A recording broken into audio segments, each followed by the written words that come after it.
Dans cette capsule, nous allons voir la méthode de Condorcet. Pour cette méthode, les candidats sont comparés l'un à l'autre et celui qui est préféré aux autres par plus d'électeurs dans chaque comparaison remporte l'élection. Si aucun candidat ne parvient à l'être, il n'y a pas de vainqueur.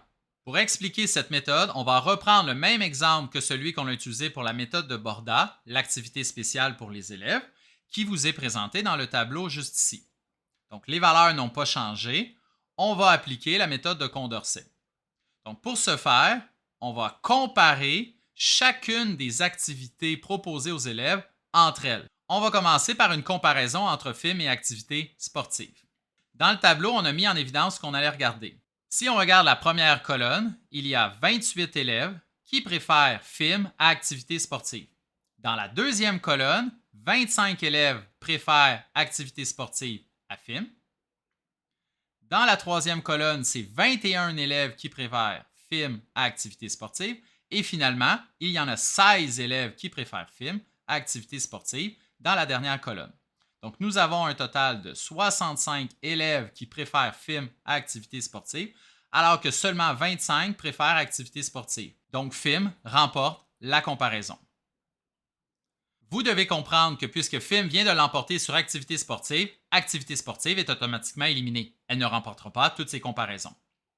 Si on poursuit avec la comparaison entre film et jeux de société, on fait le même exercice, sauf qu'on laisse activité sportive de côté. Dans la colonne de gauche, film l'a emporté sur jeux de société. Donc, on va avoir 28 élèves qui ont préféré film.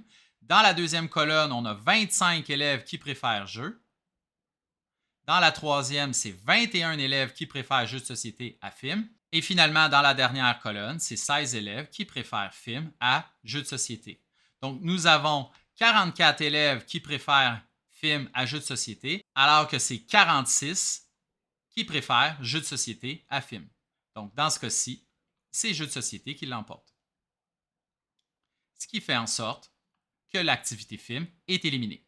Tout ce qui me reste à vérifier, c'est si jeu de société l'emporte sur activité sportive. C'est ce qu'on va aller valider dans le dernier tableau. Donc, nous avons 28 élèves qui préfèrent jeu de société à l'activité sportive. Nous avons 25 élèves qui préfèrent, dans la deuxième colonne, l'activité sportive à jeu de société. Dans la troisième, c'est 21 élèves qui préfèrent jeu de société à activité sportive. Et finalement, dans la dernière colonne, c'est 16 élèves qui préfèrent l'activité sportive à jeux de société. Donc, nous avons 49 élèves qui préfèrent jeux de société et 41 élèves qui préfèrent activité sportive. Alors, jeux de société l'emporte. On peut maintenant dire que selon la méthode de Condorcet, l'activité spéciale sera jeu de société,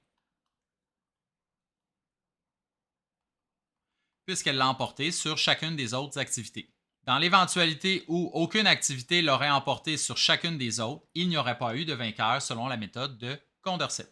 Voilà, c'est ce qui complète la capsule.